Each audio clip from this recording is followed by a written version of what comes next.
Olá, meus amigos, vamos falar sobre o final da lição número 4. A lição tratou sobre o custo do descanso. Como essa lição foi importante para nos posicionar com respeito à nossa natureza pecaminosa e a poderosa graça divina em nos aceitar e nos restituir. O verso da semana foi escrito no Salmo 51, no verso 10, e dizia o seguinte: cria em mim, ó Deus, um coração puro e renova dentro em mim um espírito inabalável. Foi uma lição importantíssima, porque nós aprendemos nessa lição como a mão de Deus pode tomar uma pessoa que teve assim um deslize tão grande como Davi e dar-lhe para ele de novo a alegria da salvação. Isso nos leva a ter esperança com respeito ao nosso caso, porque nós podemos perceber que Deus tem uma forma de nos aceitar. Ele tem uma forma de curar as nossas feridas provocadas pelo pecado. E Ele tem, assim, uma forma de nos dar força para enfrentarmos as consequências daquilo que se tornou as consequências do nosso pecado. Por isso que o perdão de Deus, ele é inegociável. Ou seja, o que Deus perdoou está perdoado. Nem o diabo consegue, assim, questionar o perdão de Deus. Uma senhora, depois que o marido morreu, o marido era médico, ela examinando assim, os livros do marido, encontrou ali assim, alguns recibos dentro do livro dele, onde estava escrito perdoado, muito pobre para pagar. E eram valores altos, que aquele médico havia cuidado de pessoa. Ela disse assim: essas pessoas têm que pagar esse dinheiro. Onde já se viu meu marido perdoar uma conta tão grande assim? E essa mulher então procurou um advogado, o advogado então entrou com uma ação contra as pessoas, mas um juiz olhou os recibos e chamou aquela senhora e disse: senhora, essas palavras em vermelho, perdoado, muito triste, muito pobre para pagar, de quem são? A mulher disse: são do meu marido. Tem certeza? Absoluta. Então o juiz disse: então, minha senhora, não existe tribunal nessa terra que faça as pessoas perdoadas pagarem essas dívidas. Se o marido perdoou, não tem como retroceder essa situação. Quando Deus perdoa, Ele nos dá a chance de um recomeço. Por isso, Ellen White, em Meditações Matinais, na página 131 do ano de 1959, ela escreveu o seguinte: o motivo de todo perdão acha-se no imerecido amor de Deus por nós. Mas por nossa atitude para com os outros, nós mostramos se estamos possuídos desse amor. Quando somos perdoados, temos que aprender a perdoar as outras pessoas também. Por isso Jesus contou a parábola do credor incompassivo. Um homem que pediu perdão ao rei, o rei perdoou milhares de talentos dele, e ele encontrou-se com um amigo que lhe devia poucos talentos e enforcou o amigo querendo receber. Foi depois então levado perante o rei, e o rei cancelou o benefício que ele havia recebido. Então, Deus nos dá o perdão e nós temos que aprender a perdoar as pessoas também. É muito importante essa situação. Lembra da história que eu contei na quarta-feira, daquele rapaz que estava preso e o irmão conseguiu o perdão, mas ao conversar com ele dentro da prisão, o irmão perguntou: o que você vai fazer se você for perdoado? Ele disse: vou matar o juiz e matar todas as testemunhas. Não estava preparado para receber o perdão. Então, nós merecemos o perdão na medida em que nós sabemos perdoar também as pessoas. Davi passou por um momento muito triste. O Salmo 51 é uma oração de um homem que passou por uma situação assim muito triste na vida. Davi estava tranquilo no palácio dele quando ele deixou que a mente dele assim produzisse uma fantasia. Viu aquela mulher se banhando. Davi podia ter a mulher que ele quisesse, as virgens que ele quisesse, podia casar com qualquer uma, podia encher o seu harém de moças jovens. Mas, no entanto, aquela mulher se banhando chamou a atenção de Davi de uma tal forma que ele mandou chamar aquela mulher. A moça, aquela senhora Betseba, se tornou assim uma vítima da possessão de Davi. Davi se sentiu assim louco por ela. E, logicamente, que ela não podia fazer muita coisa, a não ser obedecer. Então, quando Davi fez essas coisas escondidinho, ele pensou que ninguém ia descobrir. Até que Betseba mandou um mensageiro para o rei Davi, dizendo: estou grávida. Aí a bomba explodiu. Aí Davi pensou em 1000 formas de cobrir ou encobrir aquilo que ele havia feito. Talvez Urias fosse a chave, mas Urias era um homem assim, muito focado no seu dever. Ele não quis ir para a casa dele, se deitar com a mulher dele, quando os seus soldados, os seus amigos estavam no meio de uma guerra sangrenta. Ele disse: de forma nenhuma, E Davi então ficou desesperado. Davi então só teve um jeito, mandar eliminar Urias. Porque assim a mulher ficaria viúva e ele então tomaria a mulher por esposa e ninguém iria desconfiar. Porque Davi planejou tudo isso. Mas depois, quando o profeta o procurou, ele viu a enormidade do seu pecado. E nós aprendemos aí pelo menos 3 lições importantes na vida de Davi. A primeira lição: Davi deveria estar com seus homens na guerra, mas Davi estava em casa no palácio, tranquilo. Quando nós deixamos de cumprir o nosso dever, nós nos tornamos assim alvo das tentações. A segunda lição que nós aprendemos aqui nessa lição é justamente o fato de que Davi, ele tentou encobrir as coisas. E o pecado não se consegue encobrir. Números 33, 23, Moisés diz assim: o teu pecado te há de achar. Uma vez um menino pegou a boneca de arroz da sua irmã e escondeu. E a menina ficou procurando e nada da boneca aparecer. Sabe o que ele fez? Ele enterrou a boneca atrás de um casebre que tinha, que o pai guardava ferramenta. Ele enterrou. E por mais que procurassem a boneca, não se achava a boneca.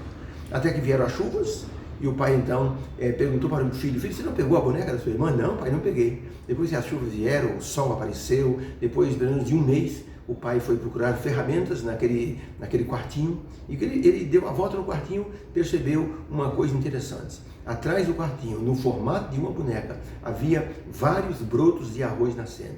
O pai desenterrou e a boneca de pano da menina estava lá. O pai chamou o filho e disse: filho, quem fez isso? Ele confessou. O pecado, ele sempre se mostrará da forma como ele é.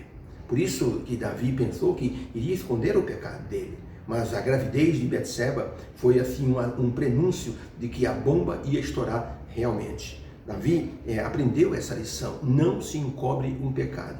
E por isso Davi ele assim aprendeu de forma assim dolorosa que o pecado, ele é um câncer, ele consegue destruir nossa vida. Houve um rapaz nos Estados Unidos que ninguém sabia o nome dele. Ele era de uma família de circo e ele se tornou um palhaço. Pintava o rosto, fazia assim aquelas macaquices e se tornou muito famoso. Até que descobriram ele participou de um circo chamado Barnum. E esse circo projetou esse moço, William Cooper. E William Cooper ficou assim famoso e foi levado na televisão com o nome de Bozo. E durante muitos anos o Bozo se apresentou na TV americana. Ninguém sabia o nome verdadeiro do Bozo. Mas ele tinha uma mensagem: toda vez que ele aparecia, ele dizia: não descuide, faça exame para ver se você não tem câncer, não se descuide. Ele falava essa mensagem sempre. Com 41 anos, William Cooper descobriu que tinha um câncer. Falava para todo mundo, mas esqueceu de cuidar da própria saúde. O pecado é assim, ele sempre vem de uma maneira sorrateira, e quando ele vem para destruir, para implodir a nossa vida. Por isso que a primeira lição é que a gente, quando foge do dever, a gente fica no terreno da tentação. A segunda lição é que nós não conseguimos encobrir o nosso pecado. E a terceira lição é que Deus consegue restaurar o nosso descanso quando nós nos aproximamos dele de forma sincera.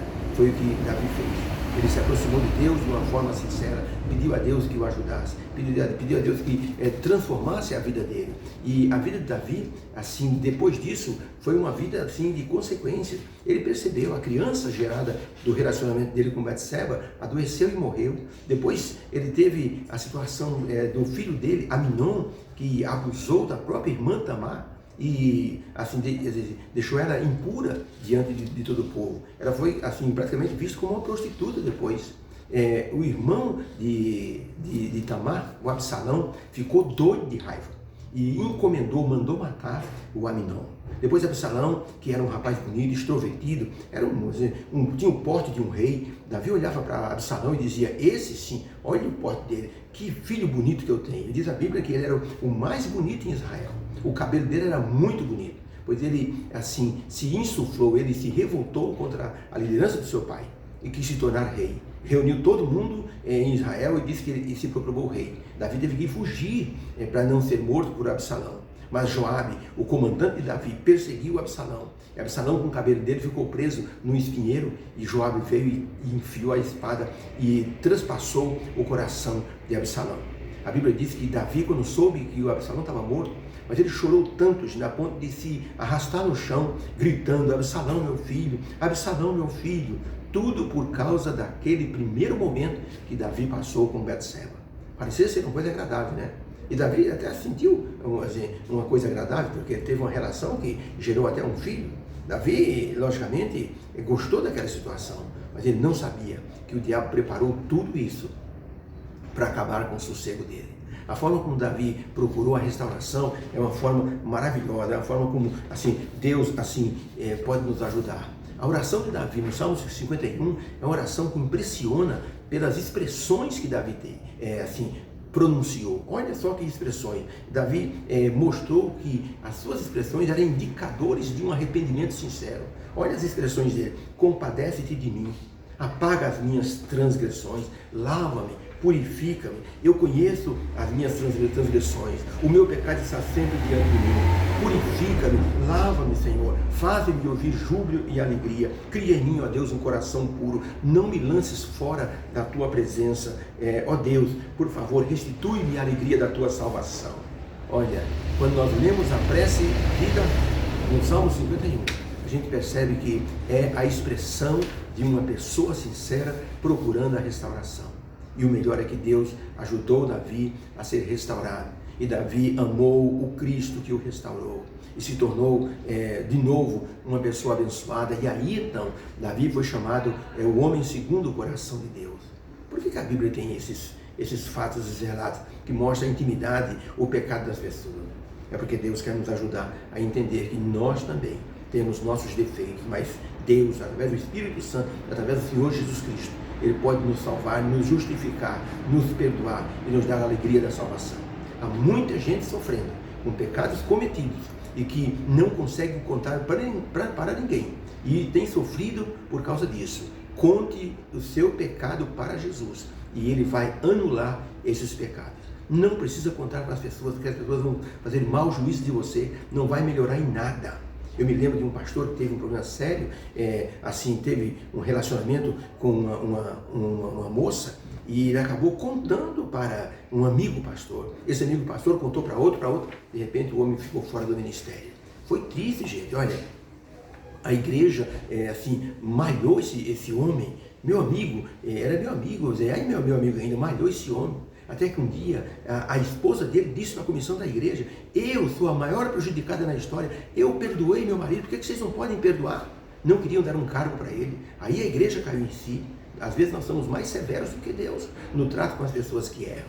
E a história de Davi nos mostra: Deus tem sempre uma porta aberta para o pecador arrependido. Essa é uma lição para a nossa vida. Vamos nos ajudar mutuamente, como cristãos, como irmãos, porque ninguém está livre de cair. O apóstolo Paulo diz: aquele que está de pé, cuide para que não caia. Mas se cair, tem que ter um irmão, um amigo, para levantar e andar junto com essa pessoa, levanta essa pessoa para o caminho direito, para a presença de Deus. Vamos orar. Pai querido, obrigado por tua bênção, pela lição número 4. A lição que tratou sobre o custo do descanso. Senhor, o pecado nos faz perder a preciosidade do descanso. Mas o Senhor restaura, o Senhor perdoa, o Senhor nos dá a bênção de estarmos na sua presença. O Senhor traz de novo júbilo ao nosso coração. Obrigado por isso. Abençoa os teus filhos que, numa situação de pecado, estão, Senhor, atormentados. Tira, Senhor, esse tormento e dá a eles a certeza do perdão e da salvação. Em nome de Jesus. Amém. Fica com Deus. Tenha um sábado feliz na presença do Senhor. Obrigado porque você esteve conosco no estudo da lição número 4. E então divulgue nosso trabalho, compartilhe do Facebook ou entre no YouTube, se inscreva, coloque seu joinha, põe o seu comentário. Deus abençoe você. Foi bom estar com você essa semana. Amém.